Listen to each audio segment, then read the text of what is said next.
एक गुरु के दो शिष्य थे। एक पढ़ाई में बहुत तेज और विद्वान था तथा दूसरा कमजोर। पहले शिष्य का हर जगह सम्मान होता था, जबकि दूसरे शिष्य की लोग उपेक्षा करते थे।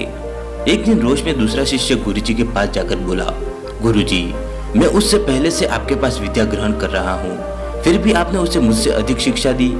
गुरुजी थोड़ी देर मौन रहने के बाद बोले, पहले तुम एक कहानी सुनो। एक यात्री कहीं जा रहा था। रास्ते में उसे प्यास लगी।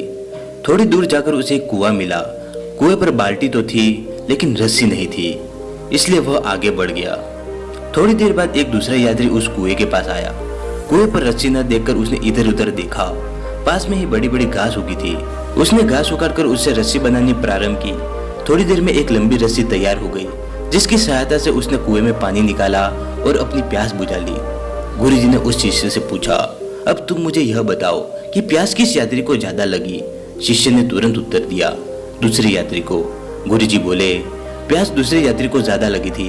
यह हम इसलिए कह सकते हैं क्योंकि उसने प्यास बुझाने के लिए परिश्रम किया, और उसी प्रकार तुम्हारे सहपाठी में ज्ञान की प्यास है, जिसे बुझाने के लिए वह कठिन परिश्रम करता है, जबकि तुम ऐसा नहीं करते। गुरुजी ने कहा कि कोई विद्यार्थी कमजोर नहीं होता, सभी एक समान होते हैं। बस फर्क इतना होता है कि जिसे ज्ञान की प्यास लग जाती है वह ज्ञानी हो जाता है, और जिसे प्यास नहीं लगती वो वही रह जाता है। और इसी कारण वो ज्ञानी व्यक्ति को देखकर खुद को कमजोर मानने लगता है, जबकि वास्तव में ऐसा नहीं होता।